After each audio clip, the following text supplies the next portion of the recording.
Assalamualaikum warahmatullahi wabarakatuh. Kali ini kita akan membahas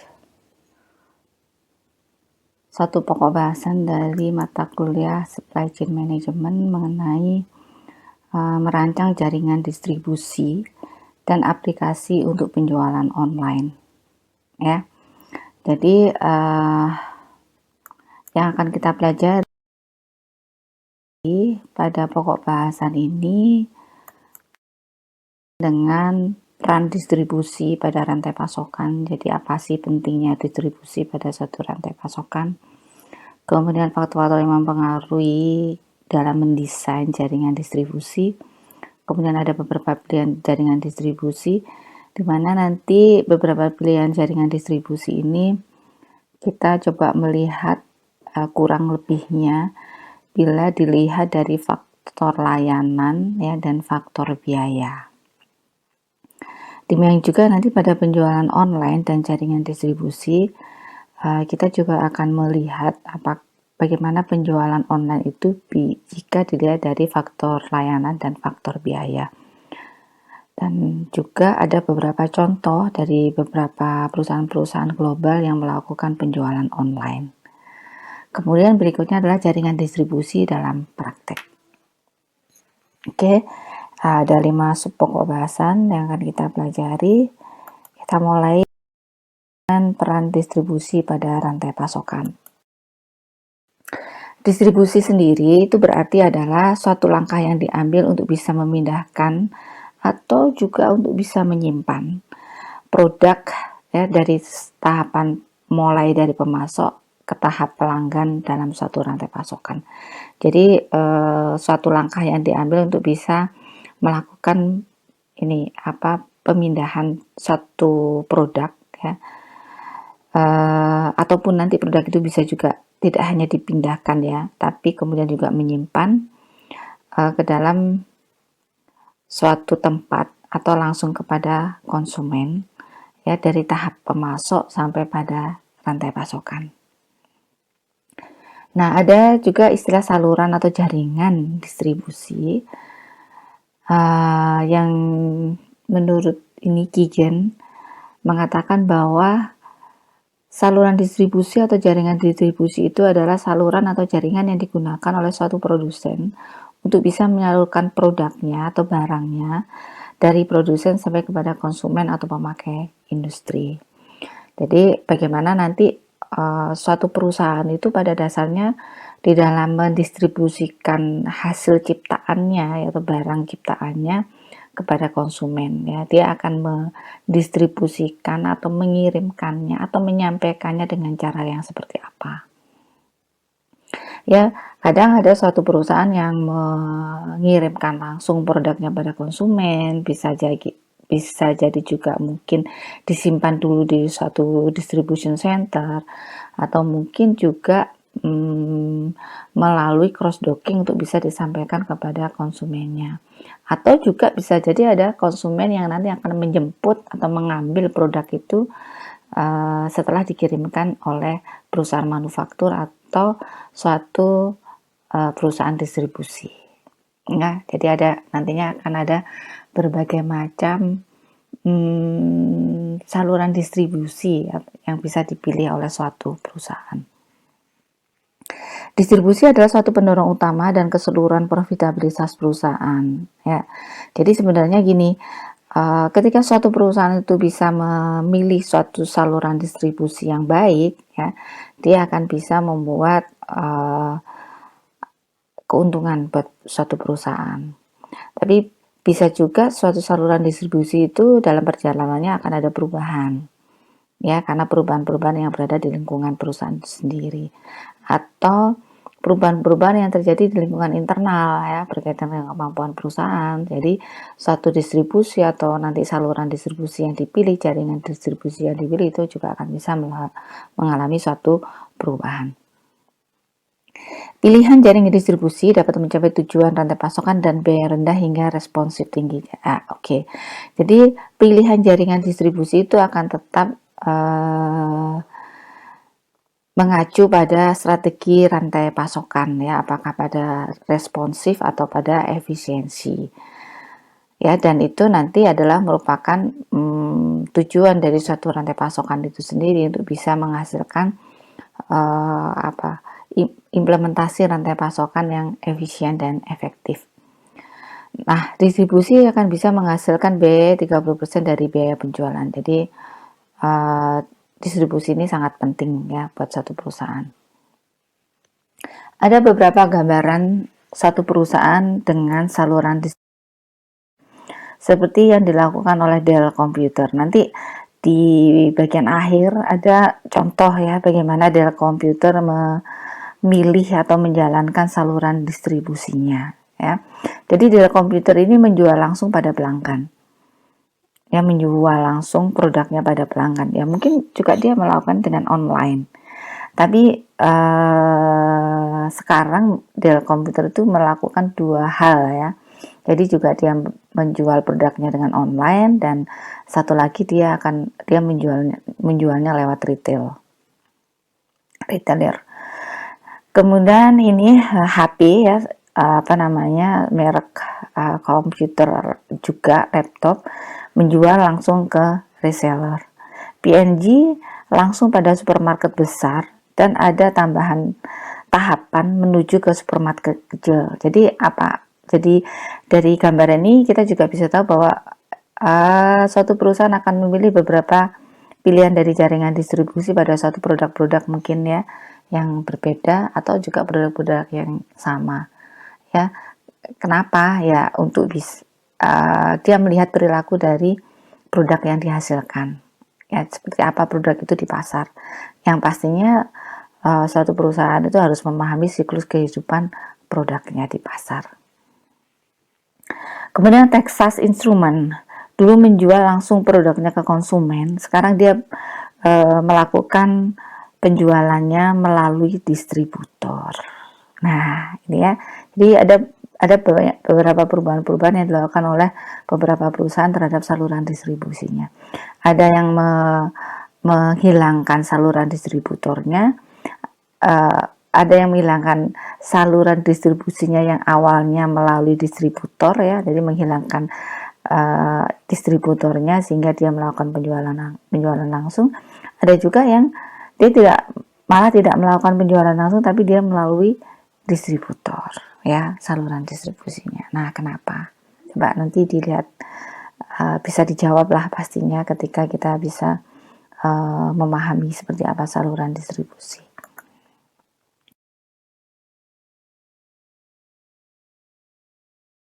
Nah, kasus Walmart ya, Walmart distribusinya saluran distribusi atau jaringan atau dia melakukan pendistribusian terhadap produknya memungkinkan perusahaan untuk bisa menyediakan tingkat ketersediaan tinggi dari produk yang relatif umum dengan biaya yang sangat rendah. Jadi karena dia lebih cenderung pada strategi rantai pasokan yang efisien, dia lebih cenderung menyediakan tingkat ketersediaan tinggi dari produk yang relatif umum. Jadi dia mempunyai banyak pemasok yang bisa memasok barang-barangnya ke Walmart ya, sehingga dia berani melakukan ketersediaan produk yang tinggi dengan harapan memang produk yang disediakan dalam jumlah yang tinggi itu akan cepat laku ya, atau turnovernya tinggi ya dengan biaya yang sangat rendah. Kemudian kasus 7-Eleven Jepang, distribusi yang efektif memberikan tingkat respon pelanggan yang sangat tinggi dengan biaya yang masuk akal. Jadi dia lebih cenderung menyediakan barangnya yang lebih lebih sedikit. Jadi menyediakan barangnya lebih sedikit dan lebih cenderung dia mengirimkan distribusinya, dia bekerjasama dengan distributor yang mau mengirimkan barang-barang yang berada di 7-Eleven itu setiap waktu ya. Jadi ketika persediaan sudah mulai habis, ya udah dia langsung mengisinya dengan cepat ya, responnya cepat banget. Nah, itu bedanya antara Walmart dan 7-Eleven ya. Jadi bagaimana dia melakukan persediaan dengan berbeda, dan juga dengan keunggulan kompetitifnya juga berbeda. Oke, selanjutnya adalah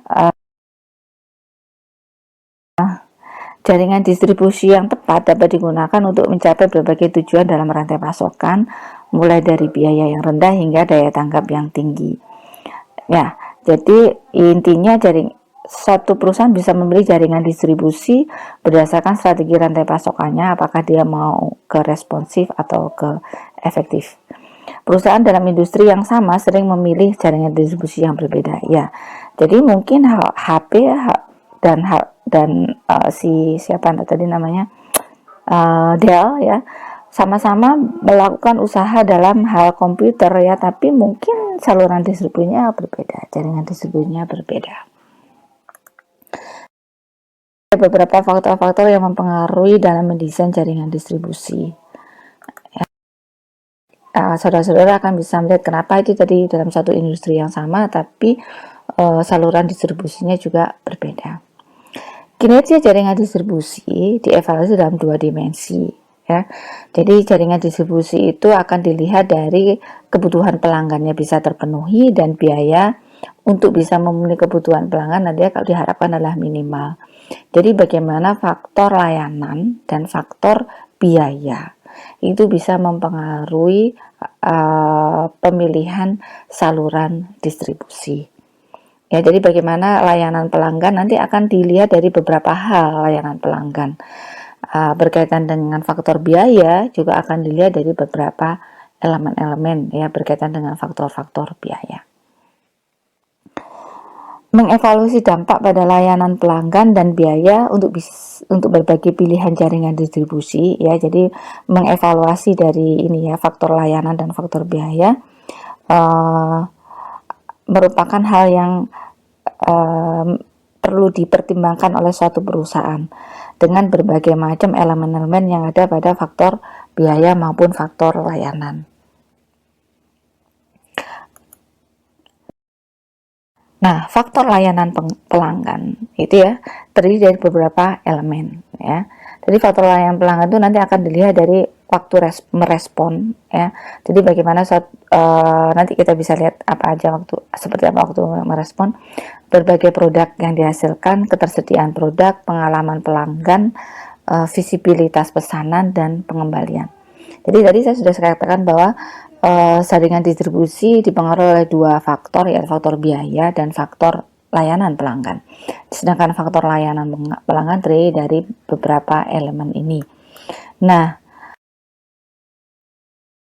maksud dari beberapa elemen itu ya, waktu merespon adalah jumlah waktu yang dibutuhkan atau waktu yang dibutuhkan pelanggan untuk menerima pesan ya. Apakah pelanggan itu cepat dalam menerima barang atau produk yang diinginkan atau lambat ya waktu merespon dari segi layanan ya. Kemudian variasi produk itu berkaitan dengan jumlah produk dan variasi ya yang ditawarkan oleh jaringan distribusi, jumlah produk atau konfigurasi yang berbeda yang ditawarkan oleh jaringan distribusi. Jadi dari jaringan distribusi itu apakah memang akan ada banyak variasi produk yang mungkin akan dipindahkan ya.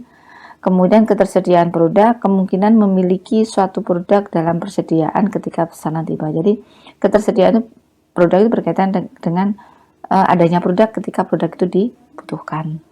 Pengalaman pelanggan berkaitan dengan kemudahan yang digunakan pelanggan untuk dapat menerima pesanan atau mendapatkan produk. Jadi rasa yang dirasakan oleh pelanggan ketika dia menerima produk, apakah cepat ya kan, apakah nanti pada waktu mendapatkannya itu dia mudah ya, tidak perlu harus misalkan mengambilnya sendiri ya, atau sesuai dengan apa yang diinginkan ya. Nah, itu pengalaman pelanggan. Kemudian Time to market berkaitan dengan waktu yang diperlukan untuk membawa produk baru ke pasar, atau waktu yang dibutuhkan pasar untuk bisa menerima merespon produk baru. Jadi time to market itu berkaitan dengan produk ya, yang dihasilkan apa memang diterima oleh konsumen. Visibilitas pesanan berkaitan dengan kemampuan pelanggan untuk melacak pesanan mereka dari penempatan hingga pengiriman. Jadi seperti sekarang ya, pelacakan terhadap paket yang kita mau terima itu sudah bukan sesuatu yang wah lagi ya, emang harus ya. Returnability yaitu kemampuan untuk bisa mengembalikan lagi barang yang sudah dibeli kepada penjualnya ya. Bagaimana kemampuannya, apakah mudah, sulit ya, terlalu berbelit-belit atau kayak gimana. Nah, faktor-faktor itu yang perlu dipahami ketika kita akan memilih suatu jaringan, dan itu kita pertimbangkan terhadap kemampuan perusahaan ya. Kalau misalnya kita memilih returnability bahwa mudah, nah berarti kita harus benar-benar mempermudah ketika ada pengembalian barang yang dilakukan oleh konsumen, apakah itu dari distributor, apakah dari retailer ya, pengembalian itu ya.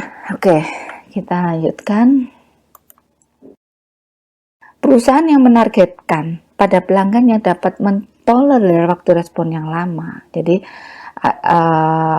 pada suatu pelanggan yang bisa mentolerir pada waktu respon yang lama ya, hanya membutuhkan beberapa lokasi yang mungkin jauh dari pelanggan. Jadi lebih cenderung dia mungkin strateginya pada efisiensi. Jadi dia tidak mempunyai banyak fasilitas, dan kemungkinan untuk bisa menyampaikan produk ke pelanggan itu sedikit lebih lama daripada satu perusahaan yang memilih strategi supply chain-nya adalah pada responsif, di mana pastinya dia mengandalkan pada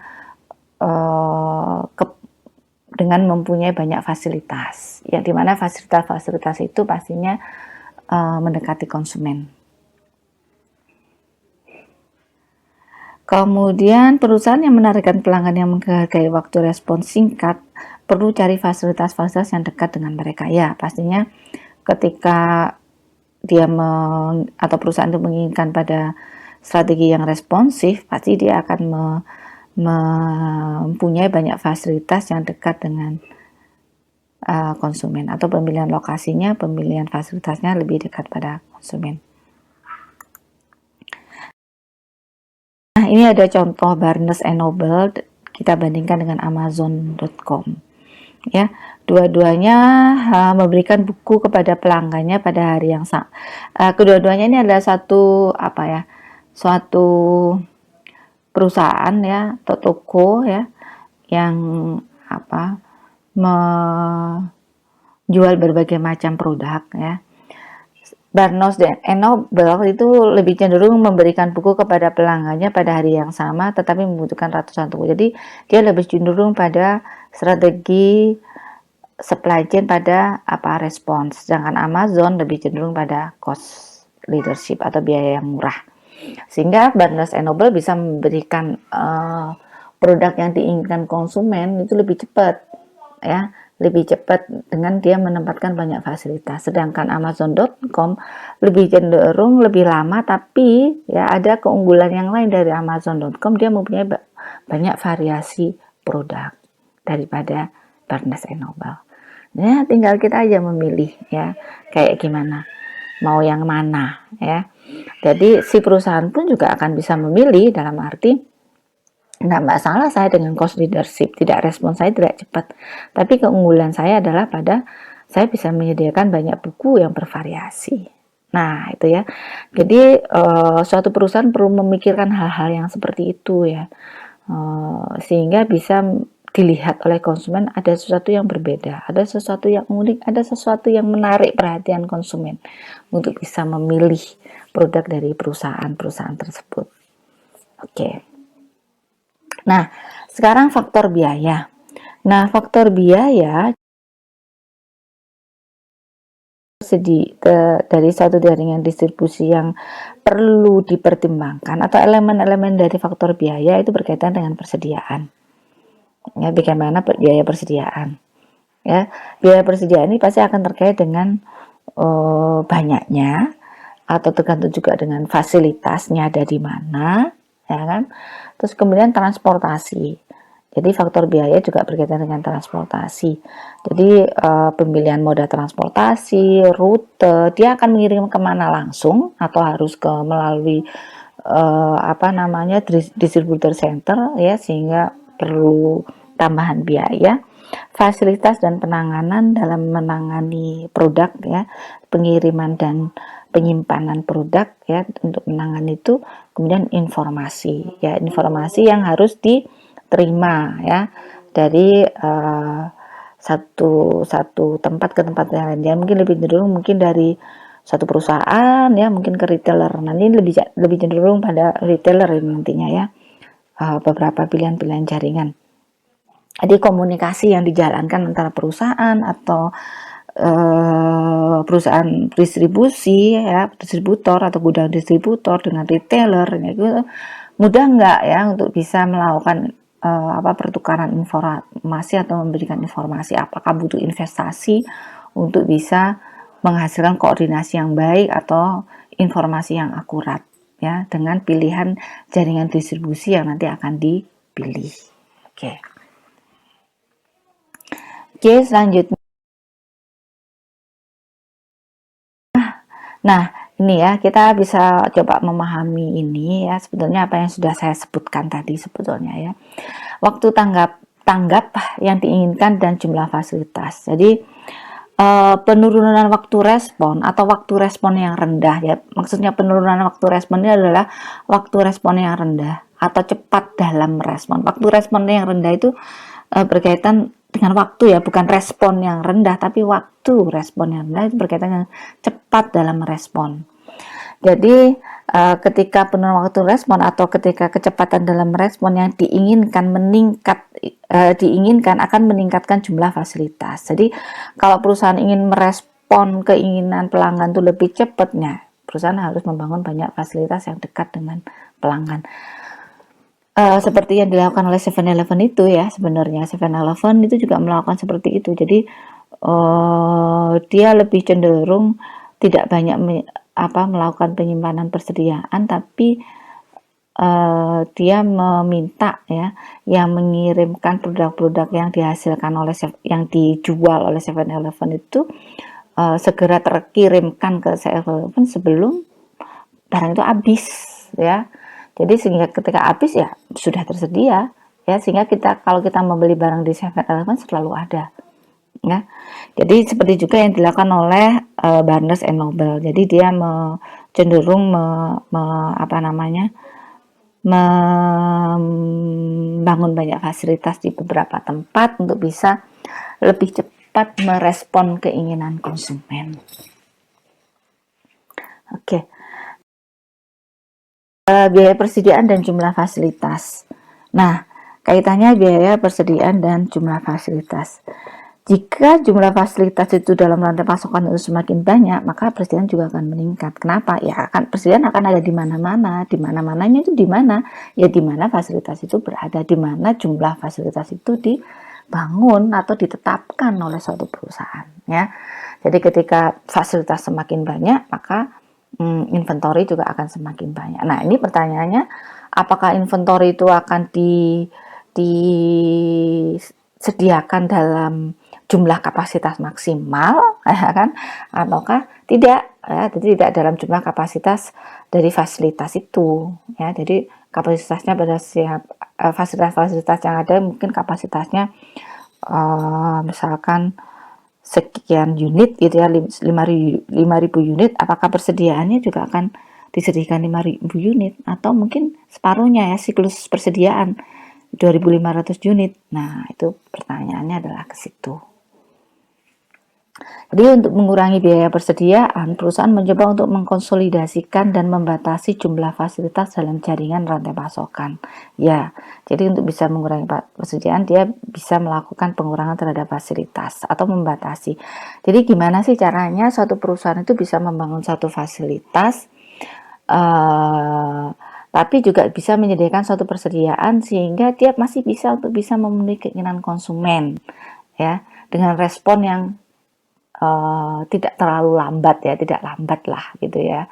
Jadi karena memang dia lebih cenderung pada efisiensi, tapi efisiensi bukan berarti kemudian dia menyampaikan kepada pelanggan itu harus terlambat. Nah, yang pertanyaannya yang harus dibangun adalah bagaimana dia bisa menempatkan fasilitasnya, ya, menyediakan inventorinya pada fasilitas tersebut pastinya, ya kan? Kemudian biaya transportasi dan jumlah fasilitas, ya. Jadi bagaimana hubungan biaya transportasi dan jumlah fasilitas? Biaya transportasi masuk adalah biaya yang dikeluarkan untuk membawa material ke fasilitas. Nah, biasanya biaya transportasi masuk ini lebih kecil dibandingkan biaya transportasi keluar. Biaya transportasi masuk biasanya banyak ya, jadi lebih murah ya, karena banyak produk yang dibawa ya oleh moda transportasi. Tapi ketika keluar, tidak semuanya pasti akan keluar dari apa yang sudah dimasukkan tadi. Dia akan keluar dalam jumlah yang bertahap atau sedikit-sedikit sesuai dengan permintaan konsumen. Nah, ini yang menjadikan biaya transportasi keluarnya menjadi mahal ya, atau cenderung lebih tinggi. Nah, ini contohnya gudang Amazon menerima pengiriman penuh ya, dari pengiriman penuh buku dari satu truk ya di sisi inbound ya, input, tetapi mengirimkan paketnya ke konsumen ya sesuai dengan pilihan konsumen ya. Nah, dari sisi outbound seperti itu ya, jadi makanya biaya transportasi keluarnya itu biasanya akan lebih mahal atau tinggi. Nah, kaitannya biaya fasilitas dan jumlah fasilitas, ya kan? Biaya fasilitas berkurang karena jumlah fasilitas berkurang, ya. Biaya logistik, waktu respon, dan jumlah fasilitas, ya. Total biaya logistik adalah jumlah, ya. Kita tahu kemarin logistik berkaitan dengan persediaan, transportasi, dan fasilitas, ya. Total biaya logistik adalah jumlah persediaan, transportasi, dan fasilitas untuk suatu jaringan rantai pasokan. Ketika jumlah fasilitas meningkat, total biaya logistik pertama-tama akan berkurang, tapi juga nantinya akan meningkat. Jadi ketika akan ada perubahan pada fasilitas, transportasi, dan persediaan, itu akan mempengaruhi total biaya logistik.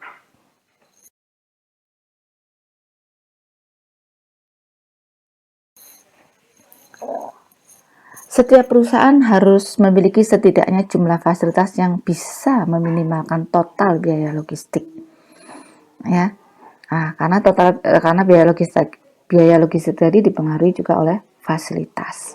Jadi bagaimana suatu perusahaan itu harus bisa memilih atau menentukan jumlah fasilitasnya yang efisien. Jangan asal milih fasilitas menjadi bagian dari perusahaannya ya. Oh, saya mau ini misalkan mau membuka departemen store ya di Surabaya, ya udah bangun gudang aja deket Surabaya sana. Nah, padahal sebelumnya dia sudah punya gudang misalkan di Malang, karena sebelumnya dia sudah membuka departemen store-nya di situ misalkan. Nah, kenapa kok nggak yang ngambil dari Malang aja, toh juga sekarang ada tol ya, tidak terlalu mahal biaya transportasinya. Nah, itu perlu dipikirkan. Responnya cepat ya, cepat pastinya ya, kalau dari Malang dari ke Surabaya kan tidak ada masalah. Amazon memiliki lebih dari satu gudang, terutama untuk bisa mengurangi biaya logistiknya. Ya, jadi di sisi yang lain, ketika fasilitas dari satu perusahaan itu cuma satu, ya itu juga akan menjadi mahal juga, ya kan? Jadi biaya istilahnya rantai pasokannya itu juga akan menjadi tinggi. Jadi kenapa dia tidak membangun beberapa gudang untuk bisa mengurangi kepadatan ya dari fasilitas tersebut ya, terutama untuk transportasi nantinya ya, terutama untuk transportasi ya kan, untuk biaya persediaan ya kan. Nah, itu perlu dipikir. Jadi bukan berarti mengurangi biaya fasilitas tuh ya udah saya punya fasilitas satu aja, ya itu malah mungkin akan lebih mahal. Jika suatu perusahaan ingin mengurangi waktu respon kepada pelanggannya lebih lanjut, mungkin harus menambah jumlah fasilitas di luar batas yang meminimalkan biaya logistik ya.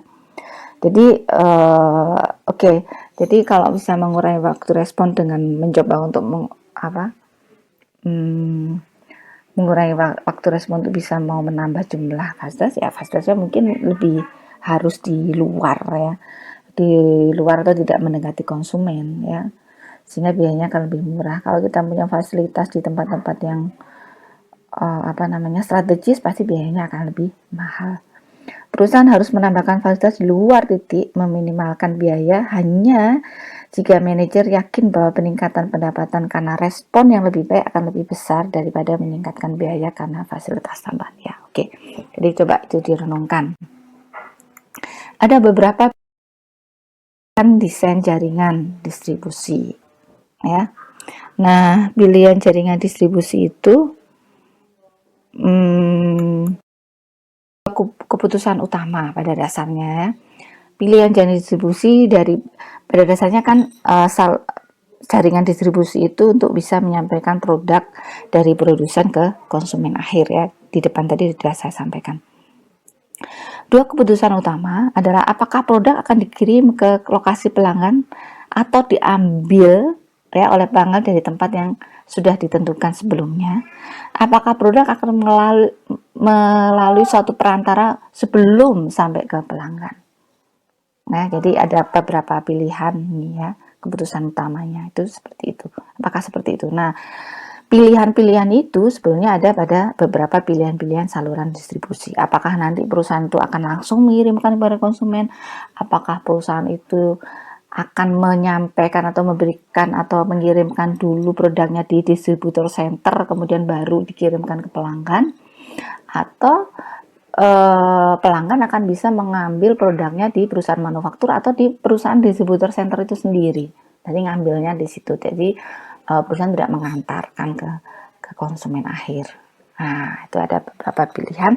Nah, pilihan-pilihan itu ada pada pilihan-pilihan pilihan desain untuk jaringan distribusi. Nah, makanya pilihan jaringan distribusi itu ada 6.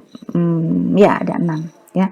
Manufacturer storage dengan pengiriman langsung, manufacturer storage dengan pengiriman langsung dan in transit merge, distributor storage dengan carrier delivery, distributor storage with last mile delivery, manufacturer atau distributor storage with customer pickup, retail storage with customer pickup.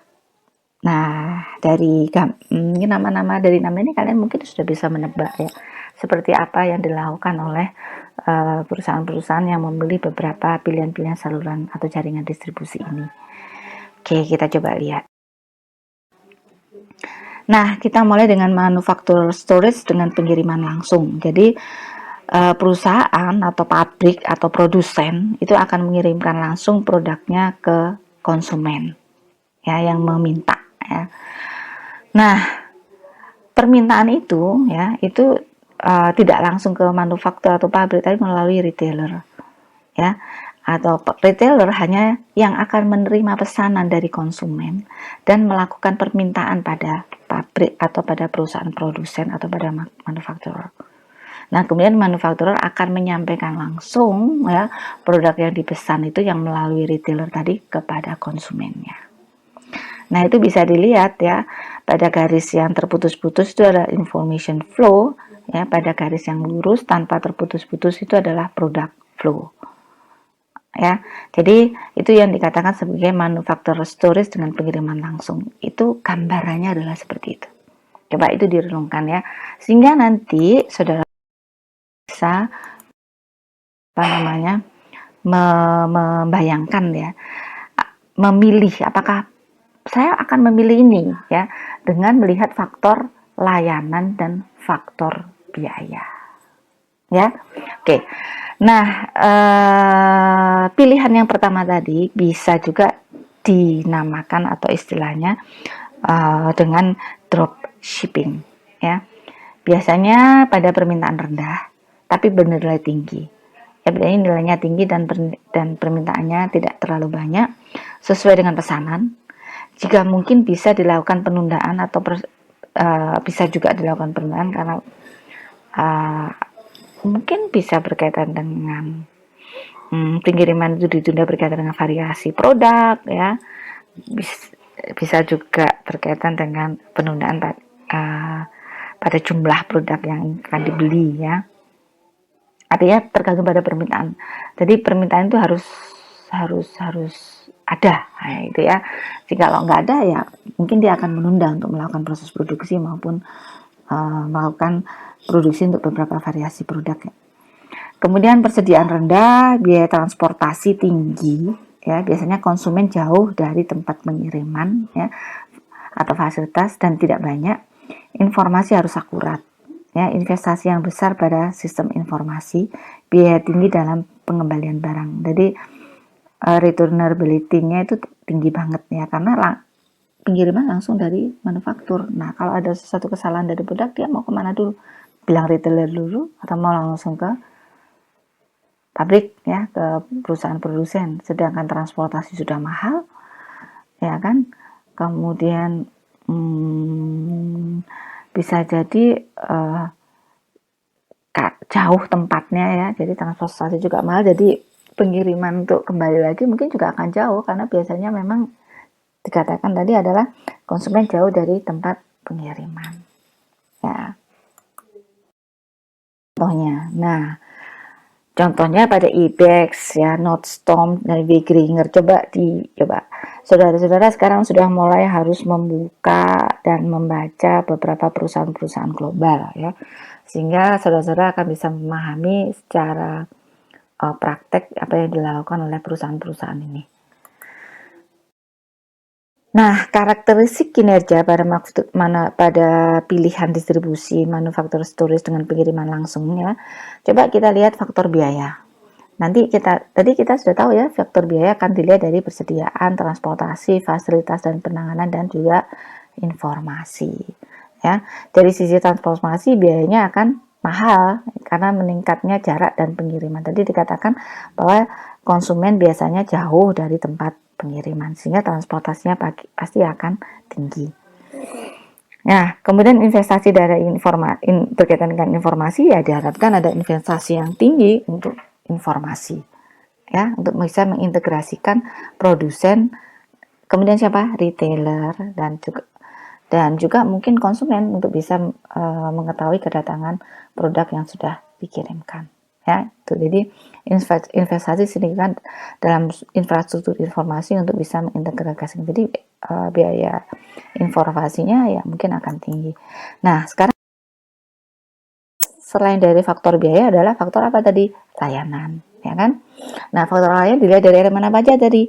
Ya, faktor respon, variasi produk, ketersediaan produk, pengalaman pelanggan, time to market, visibilitas dan returnability ya, mahal dan sulit diperimplementasikan ya, seperti saya katakan tadi untuk pilihan yang pertama tadi.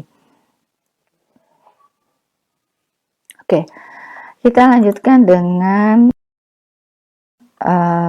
pilihan kedua dari jaringan distribusi adalah manufacturer storage dengan pengiriman langsung dan in transit merge ya. Nah, ini dilakukan pada suatu perusahaan ya, di mana perusahaan ini nantinya ya akan produk dari beberapa perusahaan itu akan bisa dikombine ya. Jadi misalkan ini dilakukan oleh Dell dan Sony ya. Jadi PC dari Dell dan kemudian kebutuhan monitornya adalah dari Sony. Nah, Dell akan menyampaikan produknya pada suatu in transit merge ya, by carrier ya. Jadi pada suatu tempat transit ya, dan kemudian si Sony juga akan menempatkan atau mengirimkan monitornya di tempat transit ini, dan tempat hubungan ya, hub. Nah, kemudian kedua ini dirakit di situ, nah baru dikirimkan kepada konsumen ya. Jadi manufacturer storage dengan pengiriman langsung ya, pengiriman langsung iya, tapi sebenarnya ada pengiriman langsung, tapi sebenarnya pengiriman langsung ini untuk satu produknya dia aja pada satu tempat yang kemudian dirakit dan baru disampaikan kepada konsumen. Jadi menggabungkan potongan-potongan pesanan yang berasal dari lokasi yang berbeda sehingga pelanggan mendapatkan satu pengiriman ya. Kemampuan untuk menggabungkan persediaan dan menunda kustomisasi produk adalah keuntungan yang signifikan. Jadi menggabungkan beberapa persediaan itu lebih oke ya daripada, dan menunda kustomisasi produk ya. Artinya menunda kustomisasi itu menunda dia melakukan perakitan ya, perakitan sesuai dengan variasi-variasi yang mungkin ada sebelum ada permintaan dari konsumen. Ya, Dell dan Sony dapat menyimpan semua persediaannya di pabrik ya sebelum mungkin ada permintaan. Pendekatan ini memiliki manfaat terbesar untuk produk dengan nilai tinggi dan permintaannya sulit diperkirakan. Ya, keuntungan dari tipe ini adalah biaya persediaan produk tidak terlalu tinggi, akan tetapi kelemahannya adalah biaya transportasi yang masih cukup mahal, tapi masih lebih baik daripada direct shipping ya, dari pilihan yang pertama tadi. Nah, ini ya, jadi perusahaan ya, factories ya, dia akan menerima permintaan dari retailer tetap. Jadi retailer yang akan memberikan informasi permintaan dari konsumen ya, kemudian dia akan memesan kepada perusahaan dan perusahaan kemudian akan menyampaikan kebutuhan permintaan tadi pada in transit merge ya, by carrier ini di sini di satu tempat-tempat hub tertentu ya, tempat-tempat yang bisa menghubungkan dari satu perusahaan ke konsumen. Nah, setelah kemudian dirakit di situ baru diantar atau dikirim kepada konsumen. Nah, karakteristik kinerja manufaktur storage dengan pengiriman langsung dan in transit merge. Nah, itu balik lagi kita melihatnya dari faktor biaya dan faktor layanan. Ya, faktor biaya tadi dikatakan persediaan mirip dengan dropshipping ya, atau mungkin lebih rendah.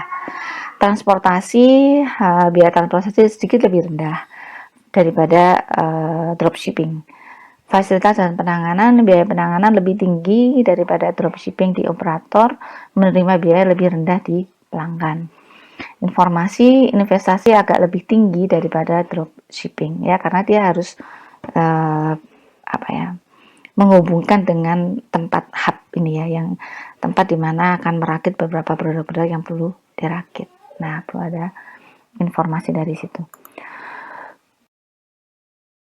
Kemudian dari faktor layanan ya, nah ini hampir sama dengan dropshipping ya.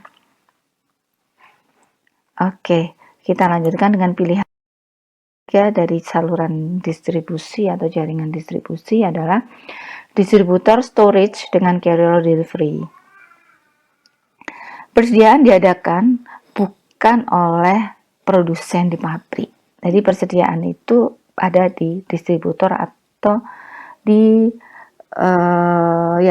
di warehouse storage ya, di warehouse storage yang dilakukan oleh distributor atau retailer ya, warehouse storage ya, yang dibentuk ya, yang oleh distributor atau retailer. Nah, retailer di sini tetap fungsinya adalah sebagai pemberi informasi, tapi pemberian informasi ini tidak kepada faktoris tapi kepada warehouse storage ya, itu yang dilakukan oleh retailer.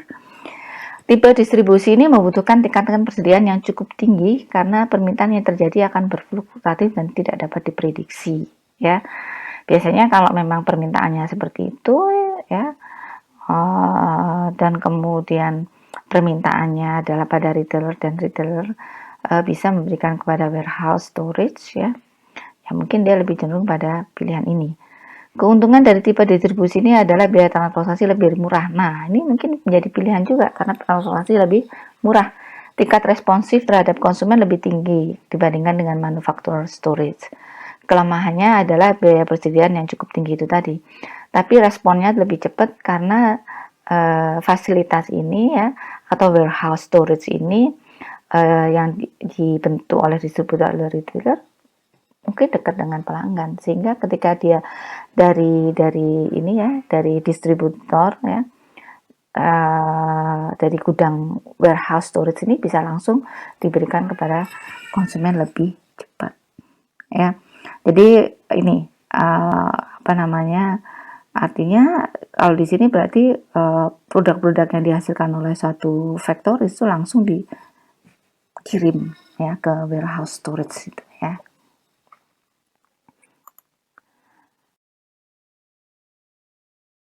ini gambarannya seperti ini. Ya. Oke.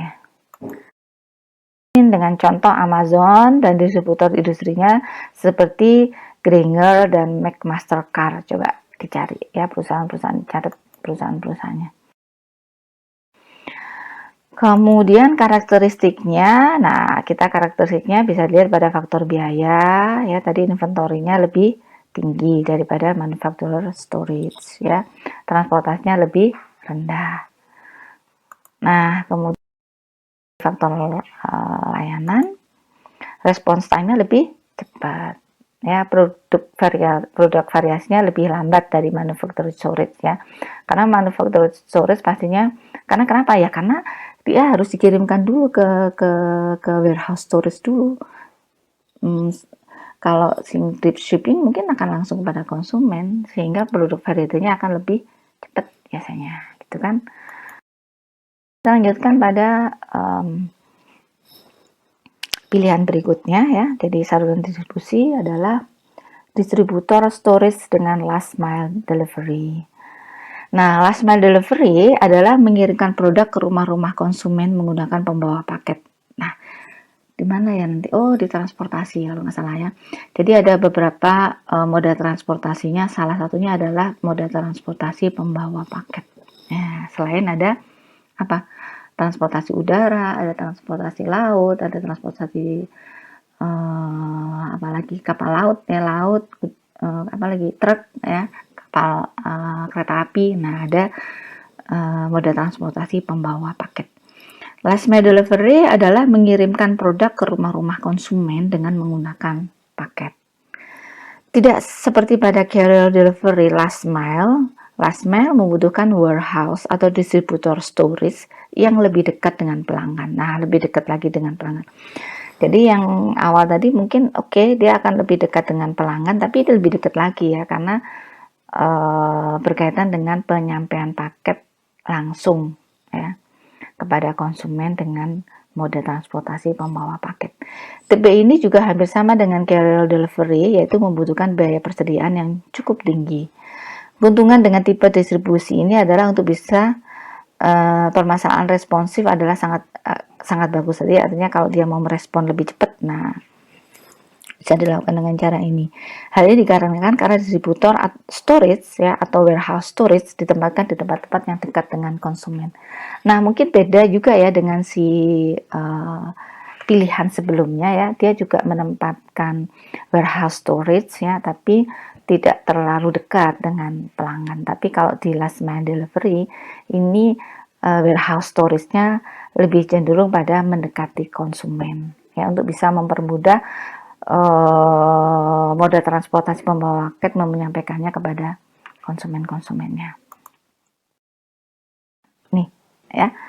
Nah, ini gambarannya. Dari information flow-nya tetap berasal dari konsumen pada distributor atau retailer warehouse.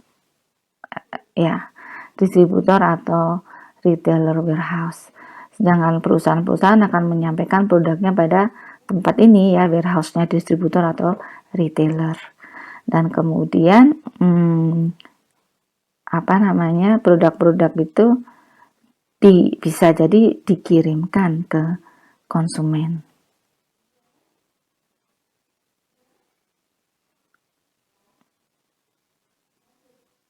Ya, atau mungkin kemarin kita bicara mengenai harga menu ya, atau mungkin ya ketika dia harus moda transportasi pembawa paket bisa menyampaikan ke rumah-rumah ya, di tempat yang kecil-kecil ini ya, atau mungkin kalau yang menerima paket mau mengambilnya sendiri ya, dia ada tanda panah menuju ke distributor atau retailer warehouse. Oke, nah ini contohnya ya pada industri suku cadang otomotif ya. Dan berikutnya adalah karakteristiknya ya, berkaitan dengan faktor biaya dan faktor layanan. Ada pilihan selanjutnya adalah manufacturer or distributor storage dengan customer pickup. Ya, ini bisa jadi sesuatu yang berbeda lagi ya.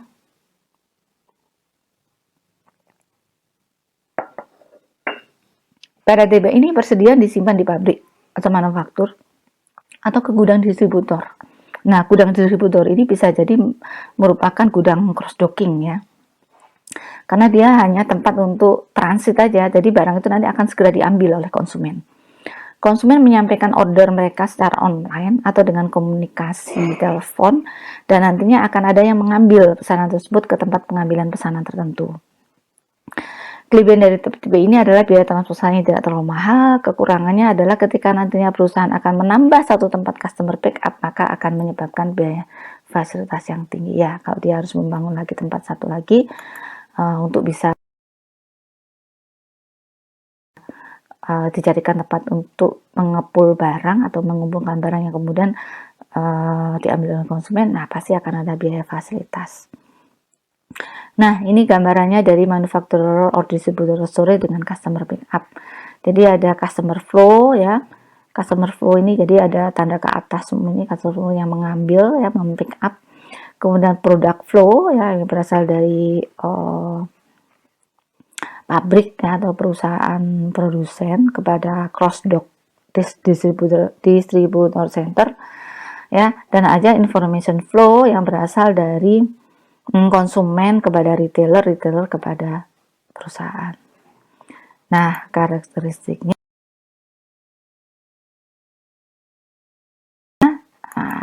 ini tadi sudah sedikit saya gambarkan, direnungkan juga nih berkaitan dengan service factor dan cost faktor atau faktor biaya dan faktor layanan. Kemudian pilihan berikutnya yang terakhir adalah berkaitan dengan retail storage with customer pickup. Tipe ini adalah tipe tradisional dari semua jenis distribusi yang ada dalam supply chain yang biasanya kita ketahui ya sebetulnya ya. Persediaan disimpan di dalam toko, pelanggan datang ke toko untuk bisa melakukan pemesanan dan pembelian. Ya, coba aja kalau kita ke toko misalnya, aku nanti mau pesan banyak loh, bisa nggak? Nah, itu kan. Nah, dia akan memesan dan kemudian kita akan mengambilnya lagi ke situ. Keuntungannya adalah biaya transportasi yang cukup murah, kekurangannya adalah biaya persediaan yang cukup tinggi. Ya, jadi mungkin toko itu, retail itu harus menyediakan banyak persediaan. Nah, itu ya, jadi retail bayangannya adalah seperti itu. Nah, bisa dipelajari, direnungkan ya, faktor layanan dan faktor biayanya. Oke, kita lanjut dengan penjualan online dan jaringan distribusi. Nah, penjualan online yang dilakukan oleh beberapa perusahaan ya, kita menganalisisnya dengan faktor biaya dan faktor layanan. Ya. Nah, dari waktu respon ya berkaitan dengan layanan pelanggan ya, berkaitan dengan faktor layanan. Dari waktu respons. Produk fisik membutuhkan waktu lebih lama untuk dipenuhi daripada toko retail ya. Jadi produk fisik membutuhkan waktu lama untuk dipenuhi daripada toko retail. Tidak ada keterlambatan untuk barang informasi ya. Kalau informasi ya pasti akan lebih mudah disampaikan juga melalui internet ya. Kalau untuk barang-barang yang berkaitan dengan informasi, misalkan film, musik ya, buku dalam bentuk digital ya. Oke. Ya. Oke. Berbagai produk ya, berbagai produk lebih mudah untuk menawarkan pilihan yang lebih besar. Jadi kalau kita memakai penjualan online, kita lebih mudah untuk bisa menawarkan produk-produknya kepada konsumen karena kita tinggal mengupload produk-produk kita. Apalagi untuk produk-produk besar ya udah taruh aja gambarnya ya, sehingga konsumen akan lebih tahu seperti apa gambaran produknya. Ya, ketersediaan produk, persediaan dan informasi yang lebih baik tentang preferensi pelanggan meningkatkan ketersediaan produk. Ya, jadi biasanya kalau toko online ketersediaan produk itu bisa juga tinggi ya, tapi bisa juga rendah. Nah, makanya kalau misalkan kita di Shopee atau di Lazada, dia kadang-kadang ada penunjuknya ya, barang tinggal 2, ya misalkan barang tinggal 1. Ada juga yang mungkin gini, memberikan informasi itu akan cepat atau harus dilakukan, sehingga maka ada sistem informasi yang mungkin harus diberlakukan dalam apa namanya, dalam toko-toko online itu ya, dalam di Lazada atau di Shopee atau di Tokopedia ya kan. Coba nanti kalian bisa melihat nggak perbedaannya itu ya, Tokopedia, Shopee itu ya, pasti ada bedanya. Jadi ada juga yang begini, kita memilih barang ya, kita sudah bayar ya kan, dan kemudian ternyata dia memberikan informasi, oh gini, barang akan dikirim pada tanggal sekian, atau barang habis menunggu stok, ada gitu ya. Tapi ketika waktu itu terlampaui ya, dia tidak memberikan kabar ya, artinya mungkin barang itu sudah tidak akan dikirimkan. Nah, duitnya itu akan bisa kembali juga gitu kan, duit yang sudah kita sampaikan tuh bisa kembali juga akhirnya ya. Nah, itu tadi ketersediaan produk pada dasarnya untuk toko online sebenarnya bisa tinggi dan juga bisa rendah ketika memang seperti itu ya, ada contohnya kayak gitu. Tapi akhirnya dia akan memberikan satu informasi. Berarti informasi yang lebih baik tentang prevensi pelanggan mengenalnya. Jadi ketika kita tahu seperti apa perilaku pelanggan, kita akan lebih mudah untuk bisa melakukan ketersediaan produk. Pada produk-produk yang mungkin tidak jarang dibeli, misalnya kita beli ya mungkin juga nggak ada, juga kadang-kadang nggak ada karena dia tidak menyediakan ya untuk ketersediaannya. Pengalaman pelanggan ya, peningkatan akses, penyesuaian dan kenyamanan. Jadi kita merasa nggak kalau kita belanja online awalnya mungkin kita ragu-ragu ya, karena mungkin ini ada digoroi, kalau enggak ya, tapi pada jangka panjang mungkin kita akan bisa melihat atau mengerti mana kira-kira toko online yang benar dan enggak ya. Jadi makanya kalau melihat di beberapa itu ya, toko-toko online kita tahu apakah barang itu sudah terjual berapa. Nah, itu harus dilihat juga sebagai informasi buat kita. Apakah toko tersebut itu bohongin kita apa enggak ya. Waktu lebih cepat ke pasar. Perusahaan dapat memperkenalkan produk baru lebih cepat ke pasar secara online dibandingkan dengan melakukan melalui fisik. Visibilitas pemesanan atau order visibility, internet memungkinkan untuk memberikan visibilitas status pesanan. Nah, ini sekarang sudah marak ya, sudah kita bukan sesuatu yang baru lagi ya.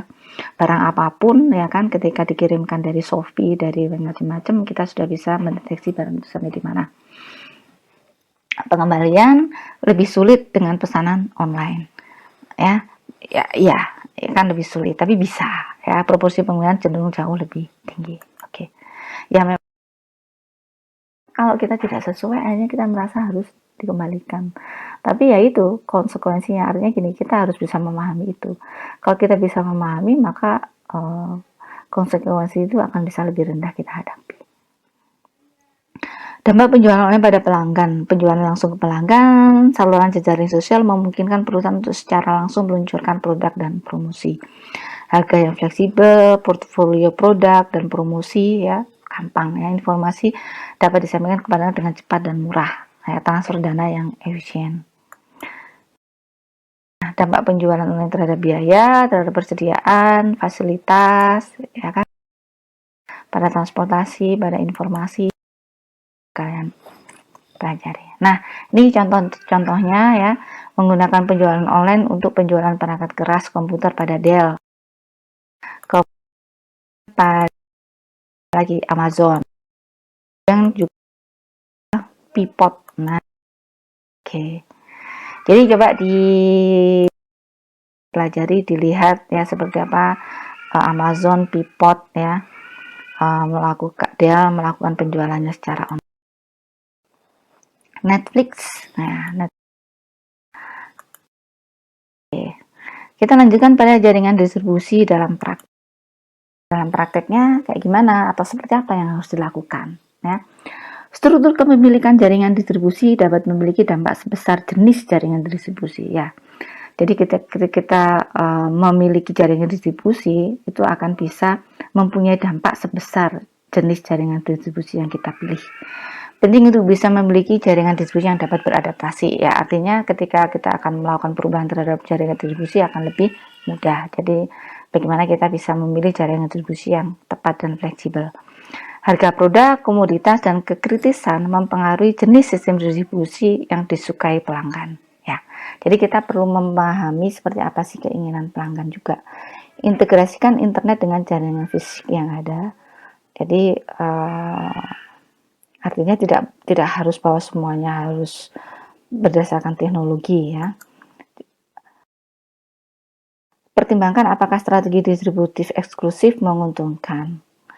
Ya, artinya memang pada suatu produk-produk tertentu mungkin yang bernilai tinggi, produk, harga, komoditas, dan kreativitas dan berdampak pada jenis distribusi yang disukai oleh kamu. Ya, tadi yang sudah disampaikan.